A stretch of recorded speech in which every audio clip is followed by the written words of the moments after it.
কবে মানে? হোলি কবে?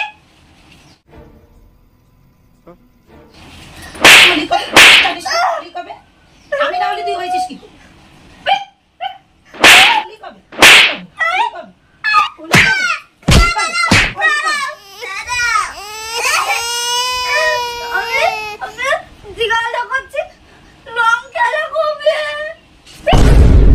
और अभी तो रुको, क्लाइमैक्स अभी बाकी है। ও আমি তো ভাবলাম আমি কবে হলাম, তো রং খেলা শুধু শুধু তুই মার খালি। এই তো রং খেলা তো কালকে সোমবার 25 তারিখে। আগে বলবি। আমি